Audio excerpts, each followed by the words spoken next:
Halo semuanya, perkenalkan nama saya Gracia Claudia Cynthia.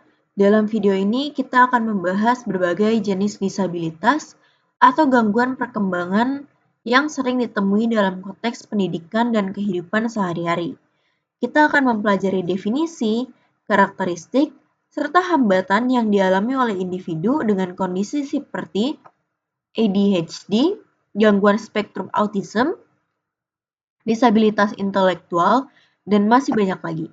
Tujuannya adalah agar kita dapat lebih memahami dan mendukung mereka dengan lebih baik. Mari kita mulai. Kita akan membahas mengenai ADHD, Autism Spectrum Disorder, disabilitas intelektual, SLD, gifted, tunalaras, tunanetra, tunarungu, tunawicara, dan juga tunadaksa. Yang pertama, apa sih ADHD? ADHD adalah Attention Deficit atau Hyperactivity Disorder. Ini merupakan gangguan perkembangan dalam kontrol diri yang bersifat neuroperilaku, ditandai dengan masalah dalam perhatian, kontrol impuls, dan tingkat aktivitas yang mengganggu kehidupan sehari-hari. Ada dua tipe dari ADHD. Yang pertama, kurang perhatian, inattentive, mudah terdistraksi, sulit memusatkan perhatian, pelupa, dan kesulitan mengorganisir tugas. Tipe hyperaktif impulsif, gelisah, banyak bicara, sulit menunggu giliran, dan sering bertindak tanpa berpikir. Hambatan yang dialami meliputi akademik, seperti kesulitan membaca, menulis, matematika karena kehilangan fokus. Dalam sosial, sulit bergaul karena perilaku impulsif. Dalam hal perilaku, menyelesaikan tugas dan mengikuti aturan menjadi tantangan besar. Kemudian adalah gangguan spektrum autism atau ASD. Gangguan spektrum autism merupakan gangguan perkembangan otak yang muncul sejak dini, ditandai dengan hambatan dalam komunikasi dan interaksi sosial, serta pola perilaku yang terbatas dan berulang. Selanjutnya, karakteristiknya meliputi interaksi sosial seperti gangguan kontak mata, kesulitan menjalin pertemanan, dan kurangnya interaksi timbal balik. Dalam komunikasi, keterlambatan bicara, penggunaan bahasa yang berulang, dan kesulitan memulai percakapan. Perilaku terbatas, minat yang sangat intens, rutinitas kaku, dan gerakan berulang. Hambatannya ada di bagian komunikasi, sosial, dan juga sensorinya. Dalam hal komunikasi, mereka sulit menyampaikan kebutuhan dan memahami bahasa kiasan. Dalam sosial, mereka tidak memahami isyarat sosial atau perasaan orang lain. Sensorinya, sensitivitas berlebihan terhadap cahaya, suara, atau sentuhan. Selanjutnya adalah disabilitas intelektual. Merupakan gangguan perkembangan saraf yang ditandai dengan defisit dalam fungsi intelektual dan keterampilan adaptif. Karakteristiknya, fungsi intelektual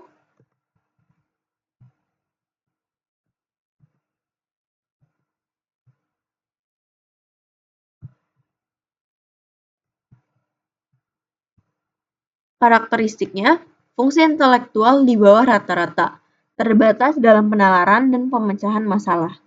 Defisit keterampilan adaptif, kesulitan dalam perawatan diri, kesulitan dalam kerja, dan tanggung jawab sosial. Hambatannya, dalam belajar mereka membutuhkan lebih banyak waktu dan pengulangan. Dalam sosial, mereka berperilaku seperti anak yang lebih muda, sulit memahami lelucon. Dalam hal hukum dan kemandirian, mereka perlu banyak dukungan untuk hidup mandiri. Kemudian ada gangguan belajar spesifik. Gangguan dalam mempelajari keterampilan akademik tertentu tanpa disebabkan oleh disabilitas intelektual atau faktor eksternal. Jenis-jenisnya ada disleksia, yaitu kesulitan membaca dan mengeja, disgrafia, kesulitan menulis secara fisik dan mengorganisasikan ide, diskalkulia, kesulitan memahami konsep bilangan dan berhitung. Hambatan bagi mereka yaitu dalam bidang akademik, sosial emosional, dan juga fungsi eksekutif. Dalam hal akademik, mereka memiliki prestasi rendah di bidang tertentu meski kecerdasannya normal. Sosial emosional, mereka rendah diri, frustasi, dan mengalami kecemasan. Dalam fungsi eksekutif, mereka sulit mengatur waktu dan prioritas. Kemudian ada gifted.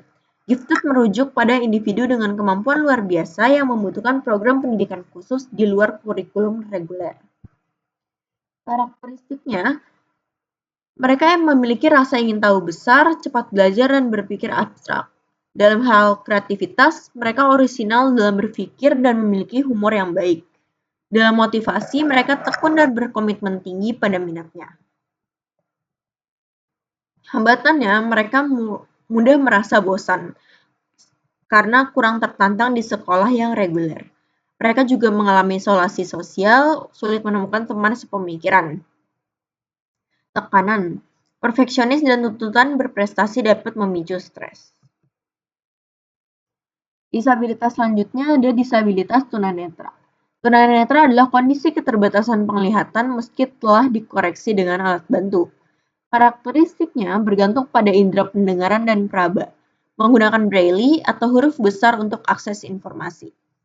Hambatannya ada mobilitas, sulit bergerak mandiri, ada akses informasi, terbatasnya akses ke bahan cetak, ada sosial yaitu stigma dan diskriminasi.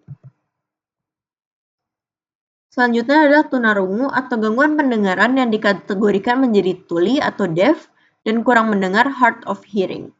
Karakteristiknya, mereka memiliki keterlambatan bahasa dan menggunakan bahasa isyarat. Mereka lemah dalam kemampuan membaca. Hambatannya, hambatan dengan dunia mendengar. Sosialnya, risiko kesepian dan isolasi. Kemudian ada tunawicara. Tunawicara merupakan hambatan dalam komunikasi verbal yang mempengaruhi pemahaman dan ekspresi bahasa. Karakteristiknya, kelainan bicara, gagap, artikulasi buruk. Kelainan bahasa, afasia, sulit memahami atau mengekspresikan ide. Hambatannya sosialnya itu adalah rendah diri dan isolasi, akademik, pengaruh pada perkembangan kognitif. Kemudian ada tunadaksa, yaitu ketidakmampuan fisik akibat gangguan neuromuskular atau ortopedik. Karakteristiknya gangguan gerak, koordinasi, atau kondisi kesehatan kronis. Hambatannya, mereka terhambat dalam hal fisik, keterbatasan mobilitas, dan aktivitas sehari-hari. Lingkungannya infrastruktur tidak aksesibel. Yang terakhir adalah tunalaras, yaitu gangguan emosi dan perilaku yang ekstrim dan menetap, muncul di berbagai konteks. Karakteristiknya perilaku mengacau, seperti agresif, menentang otoritas. Perilaku menarik diri seperti cemas, depresi, dan menarik diri dari sosial. Hambatannya, dalam hal akademik, prestasi rendah dan juga sulit untuk patuh aturan. Dalam hal sosial, ditolak teman dan juga sulit menjalin hubungan. Demikian overview mengenai berbagai jenis disabilitas yang sering kita temui. Setiap individu memiliki keunikan dan kebutuhan yang berbeda. Dengan memahami definisi, karakteristik, dan hambatan yang mereka alami, kita diharapkan dapat lebih empati, inklusif, dan mendukung mereka dalam mencapai potensi terbaiknya. Terima kasih sudah menonton, semoga bermanfaat.